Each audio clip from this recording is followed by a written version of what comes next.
Hello everyone, welcome back to my channel that is English field. So friends, ये narration का part 3 है और पहले के जो 2 पार्ट हैं उसको आप ज़रूर से देख लीजिएगा, जिससे कि ये आपको अच्छे से समझ में आ सके। इससे पहले हमने इम्पेरेटिव, असर्टिव और इंटेरोगेटिव सेंटेंसेस किए हैं और किस किस टाइप के क्वेश्चंस आते हैं बेसिकली ये ज़्यादा इंपॉर्टेंट होता है। Covering the topic is not only important, उसमें किस टाइप से आपको ट्विस्ट टर्न करके क्वेश्चन दिए जाते हैं, कहाँ से ज़्यादा क्वेश्चन बनते हैं जो आपको लगता है कि हाँ थोड़े टफ हैं या अलग टाइप के हैं, इनको कैसे सॉल्व करेंगे। तो वो सारी चीज़ें मैंने इसमें कवर की है, तो प्लीज़ मेरी रिक्वेस्ट है उसको आप ज़रूर देखिएगा और उसके बाद में in your own language please try to recreate notes. आप अपने खुद के नोट्स ज़रूर बनाइएगा। कहीं से आपको ना खरीदने की ज़रूरत है, ना कहीं से आपको नोट्स मंगाने की ज़रूरत है। बहुत अच्छे से अगर आप खुद से तैयारी करते हैं, खुद से समझ करके, किसी चीज़ की हेल्प लेकर के, तो वो बहुत ज़्यादा बेनिफिशियल होता है। तो आइए देखते हैं हम कि आज के वीडियो में हम कौन-कौन से कवर करेंगे सेंटेंसेस। ऑप्टेटिव सेंटेंसेस हम कवर करेंगे और एक्सक्लेमेटरी सेंटेंसेस, इनको किस तरीके से हम सॉल्व करते हैं, कैसे क्वेश्चंस बनते हैं एग्जाम में। So without wasting any time let's start. So friends, अगर एक्सक्लेमेटरी सेंटेंसेस की हम बात करते हैं तो किस टाइप के क्वेश्चन आपके सामने आते हैं। सबसे पहले तो एक्सक्लेमेशन का जो मार्क होता है वो मार्क होता है ये, ठीक है। इस मार्क से आपको पता चल जाता है कि आपका सेंटेंस कैसा है, एक्सक्लेमेटरी सेंटेंस है, जिसे आपको डायरेक्ट से इनडायरेक्ट में चेंज करना है। दूसरा, ये एक आपके एक्सप्रेशन और भाव पे डिपेंड करता है कि सेंटेंस में किस तरीके के भाव आ रहे हैं। मतलब सेड जब आएगा आपके रिपोर्टिंग वर्ब में, तो उसको हटा करके आप एक्सक्लेम्ड विद जॉय कर सकते हो, सॉरो कर सकते हो, सरप्राइज कर सकते हो, रिग्रेट कर सकते हो, डिस्गस्ट कर सकते हो, ठीक है। कंटेम्प्ट की फीलिंग आती है, वो भी आता है। फिर इस तरीके से कई सारी चीज़ें सामने आती हैं। उसके बाद में क्या वो सेंटेंस बोल रहा है, क्या वो दुख का भाव प्रकट हो रहा है या एक डिलाइटफुल का भाव प्रकट हो रहा है, मतलब खुशी का प्रकट हो रहा है, आप हैप्पी हो, सैड हो, तो उस सेंटेंस में क्या सेंस निकल के आ रहा है, उसके accordingly we have to solve. और उसके हिसाब से हम अपने रिपोर्टिंग वर्ब यानी कि सेड को हटा करके चेंज करते हैं। एक्सक्लेम्ड हमेशा लगेगा, जैसे कि एक एग्जाम्पल देखिए, he said alas I am ruined, ठीक है। ही सेड, अब ये हमारा रिपोर्टिंग वर्ब है, इसकी जगह हमको चेंज करके क्या लगा देना है, एक्सक्लेम्ड विद। अब ये एक्सप्रेशन कैसा आ रहा है वो आप बताओगे। तो अलास क्या प्रकट करता है, एक दुख का भाव प्रकट करता है। जब आप खुश नहीं होते हैं, दुखी होते हैं और बोलते हैं कि मैं बर्बाद हो गया, आई एम रूइंड, तो he exclaimed with sorrow, inverted comma हटा के आप हमेशा दैट का यूज करेंगे।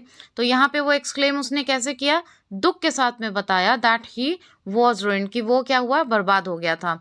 तो ये जब आप देख रहे हैं कि रिपोर्टिंग वर्ब आपका पास्ट में है, तो ये भी पूरा सेंटेंस आपका पास्ट में ही होगा, ठीक है, कि ही वॉज रूइंड, ये पास्ट टेंस में हो जाएगा। नेक्स्ट देखिए, she said how beautiful is the rain, ठीक है। She exclaimed with Joy, how beautiful is the rain, तो इसमें आप क्या डालोगे, शी एक्सक्लेम्ड विद जॉय। अगर आप किसी चीज़ को प्रेज कर रहे हो तो ऐसा तो नहीं है कि आप दुखी होकर प्रेज करोगे। भाई दुखी होकर किसी की तारीफ तो हो ही नहीं सकती ना, दुखी होकर किसी चीज़ को आप प्लेजेंट तो नहीं बोलोगे। तो she exclaimed with Joy.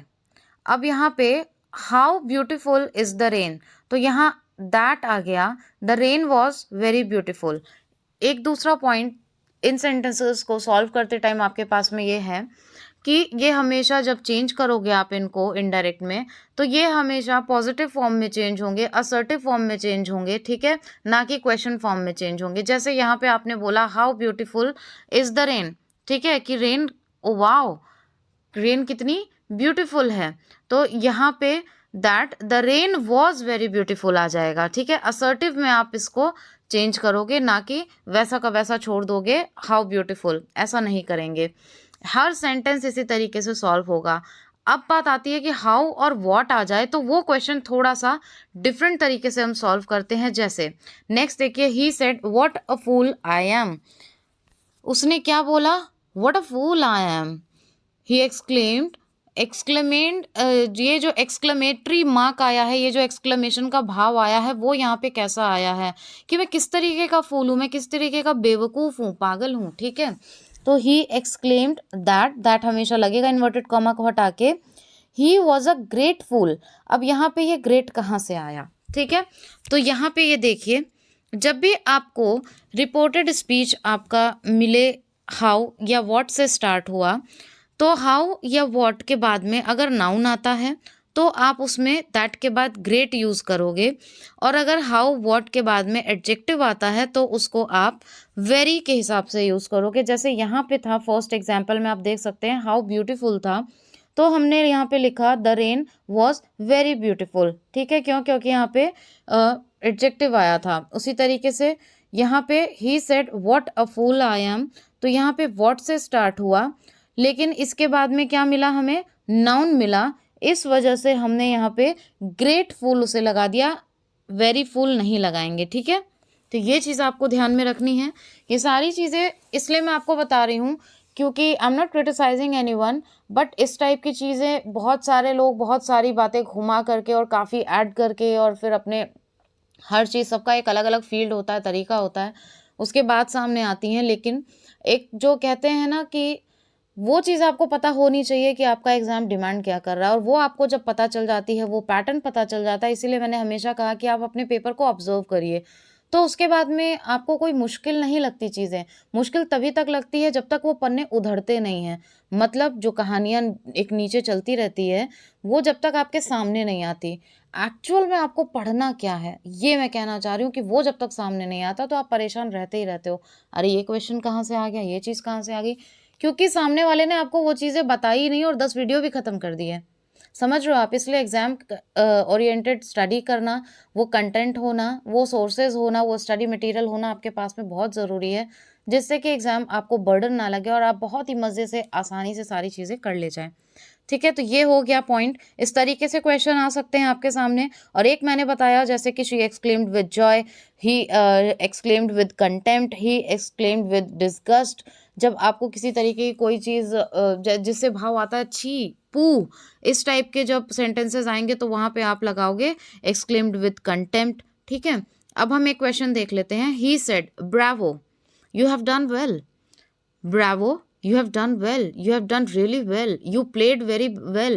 You performed very well in your examination. Sentence कुछ भी हो सकता है, किसी भी तरीके से हो सकता है. But if your concept is clear, you know what the sentence is saying and how you have to solve it, then definitely you will face none of the problem in front of you. किसी भी तरीके की कोई problem आपको दिखेगी ही नहीं। Sentence चाहे आपको कितना भी लंबा चौड़ा 10 लाइनों का ही क्यों ना मिल जाए। तो ही अपलॉडेड। अब देखो, जब आप ब्रावो करते हो मीन्स किसी को आप प्रेज कर रहे हो। ठीक है, किसी को आप शाबाशी देते हो, जैसे पीठ ठोक के कहते हैं ना, वाह बेटा अब की बार तुम्हारी मेहनत जो है रंग लाई है, अच्छे मार्क्स लेके आए हो तुम, अब की बार तुमने मैच बहुत अच्छे से खेला। So in that way he applauded him saying that he had done well. ठीक है, आप इसको पास्ट परफेक्ट में चेंज कर दोगे, इसलिए यहाँ पे हमने क्या लगाया, ही हैड। ये प्रेजेंट परफेक्ट में था आपका tense, bravo you have done well, तो इसको प्रेजेंट परफेक्ट को किस में चेंज करना बताया था, पास्ट परफेक्ट में। बाकी के रूल सेम रहेंगे। ठीक है, बाकी जो चेंजेस रिपोर्टेड स्पीच में होती हैं वो चेंजेस सेम रहेंगे, जिस तरीके से टेंस के आप चेंजेस करते हो। बस मेन जो रहता है वो रिपोर्टिंग वर्ब में किस तरीके से आपको चेंज करना है, आपके आरवी में किस तरीके से चेंजेस करने हैं, वो मेन इंपॉर्टेंट होता है, आपको याद रखना होता है। ठीक है, सो ही अपलॉडेड हिम, उसको उसने शाबाशी दी ना, तो डायरेक्टली आप बोलोगे ही अपलॉडेड हिम। और ये आपको पता ही होगा कि जब जेंडर क्लियर नहीं होता है कि वो ही है या शी है, तो आप हमेशा ही वाला प्रोनाउन यूज़ करते हो, आप हमेशा उसको मेल कंसिडर करके ही यूज़ करते हो। ये आपको डायरेक्ट इनडायरेक्ट में भी ये चीज़ें मिलेगी, एरर सॉल्व करोगे तब भी मिलेगी। तो ये कुछ पॉइंट्स होते हैं बेसिक्स जो ग्रामर के आपको आने ही आने चाहिए। Saying that he had done well, verb की थर्ड फॉर्म आपने लगा दी। ठीक है, तो ये हो गया आपका सेंटेंस, ये हो गए आपके एग्जाम्पल्स। आई होप आपको एक्सक्लेमेटरी क्लियर हो गया होगा। बाकी कोई क्वेश्चन अगर माइंड में रह जाता है, comment box is always there. और फिर जैसे जैसे आप प्रैक्टिस करोगे, अलग अलग तरीके के एक्सप्रेशन आएंगे, अलग अलग तरीके के क्वेश्चंस आपके सामने आएंगे, तो चीज़ें और आपको क्लियर खुद ही होती जाएंगी। Practice makes a man perfect. Practice करनी बहुत ज़रूरी है सेंटेंसेस की। एक या दो सेंटेंस से ना तो आप सारी चीज़ें रट सकते हो, ना कवर कर सकते हो। अब आइए देखते हैं ऑप्टेटिव सेंटेंसेस क्या होते हैं। ऑप्टेटिव सेंटेंस क्या होता है? ऑपरेटिव सेंटेंस में आप किसी को विश करते हो, किसी के लिए प्रे करते हो, किसी को आशीर्वाद देते हो, और किसी को कोई मतलब कर्स करता है। ठीक है, खराब बोलते हो तो वो भी चीज़ ऐड होती है भाई। जहाँ पे प्रोज है वहाँ कॉन्स भी है, जहाँ पे गुड है वहाँ बैड भी है, राइट। सो यहाँ पे आप क्या करोगे, रिपोर्टिंग वर्ब में जब आपको सेड मिलेगा तो उसको विस्ड, प्रेड या कर्स्ड में चेंज कर दोगे आप। नाउ डिपेंड्स कि सेंटेंस पढ़ के भाव आशीर्वाद का आ रहा है, उसके लिए कुछ प्रे, कुछ अच्छा मांगने का आ रहा है, या फिर उसे कर्स करने का आ रहा है, उसे गलत बोलने का आ रहा है, ठीक है। एग्जाम्पल हम ले लेते हैं, ही सेड टू मी, ये आपका रिपोर्टिंग वर्ब हो गया, ठीक है। रिपोर्टिंग वर्ब और रिपोर्टेड स्पीच में अगर किसी तरीके का कंफ्यूजन है तो प्लीज़ फर्स्ट पार्ट देख लीजिएगा, मैं बार बार बोल रही हूँ आपको, ज़िंदगी में कभी आप भूलोगे नहीं, ये मेरा दावा है। तो ये जो आपका रिपोर्टिंग वर्ब है, इसको हमेशा आप विस्ड में चेंज करोगे। आगे देखो क्या दिया हुआ है, मे यू लिव लॉन्ग, ये तो आशीर्वाद ही दे रहे हो ना भैया, तुम्हारी उम्र बहुत लंबी हो, बहुत लंबे टाइम तक जियो। सो ही विस्ड दैट, उसने विश किया क्या, इजी सा है, रटने की जरूरत ही नहीं है। सेंटेंस जब विश कर रहा है तो आप नेचुरली विश में ही आंसर दोगे ना, ही विश दैट, उसने क्या किया, प्रे किया, दैट इन्वर्टेड कॉमा हटा के that I might live long, कि मैं क्या है, लंबे समय तक जीऊं। मे का आप माइट कर दोगे क्योंकि यहाँ पास्ट है, तो यहाँ पे भी आप पास्ट में ही करोगे। आधा सेंटेंस आप प्रेजेंट में और आधा पास्ट में तो जाके किसी को बताओगे नहीं कि उस आदमी ने मेरे लिए क्या है, विश किया कि भाई मैं लंबे समय तक जीऊं, उसने मुझे आशीर्वाद दिया, राइट। एक ही बार में बताओगे ना, पास्ट की बात पास्ट में ही आप बताओगे। तो he wish that I might live long. Next देख लीजिए sentence, the hermit said may you all go to hell. अब हर्मिट ने बोला क्या, कि भाई तुम सब कहाँ जाओ, हेल में जाओ। जैसे हम लोग उस समय बोलते हैं ना, जा तू भाड़ में जा, ठीक है। तो उसी तरीके से ये गलत ही बोला ना आपने, कोई बहुत अच्छी उसको प्रेज तो किया नहीं, आशीर्वाद तो दिया नहीं। तो हर्मिट ने बोला क्या, may you all go to hell. The hermit cursed, hermit ने किया है क्या यहाँ पे, कर्स्ड, डायरेक्टली आप लिखोगे कर्स्ड। इससे पिछले सेंटेंस में आपने लिखा था विस्ड, ठीक है। दैट क्या किया, they all might go to hell, may का आपको माइट करना है। अच्छा, अब बात कर लेते हैं कि यहाँ पे गलतियां होती क्या है। गलती होती है कि कई बार क्या होता है, हम हमेशा क्या बोलते हैं कि 4 ऑप्शन में से मोस्ट सूटेबल, क्योंकि आपको 2 ऑप्शन ऐसे लगेंगे कि दोनों सूटेबल है, ये भी हो सकता है और ये भी हो सकता है, वहीं पे हमारी स्टोरी अटकती है। तो यही, ये दोनों ही क्यों हो सकता है, इसको आप परफेक्टली तभी चूज कर पाओगे जब आपका कंसेप्ट क्लियर होगा, ठीक है। 2 लमसम लगेंगे कि ये दोनों आंसर सही लग रहे हैं और वहीं पे जाके गलती होती है। लेकिन जब आप सेंटेंस को अच्छे से एनालाइज करोगे और आपने कई क्वेश्चन सॉल्व किए हुए रहेंगे तो वो खुद ब खुद चीज़ें सामने आने लग जाती है। इसी को हम एक्सपीरियंस कहते हैं, इसीलिए कहा जाता है प्रैक्टिस सेट ज़रूर सॉल्व करिए, सो दैट आपके सामने से कई सारे सेंटेंसेस निकले और आप क्वेश्चन करो कि भाई ये कैसे हुआ, ये कैसे हुआ। कभी ये मत डरो कि ये चीज़ मुझे नहीं आई, ये छूट गई।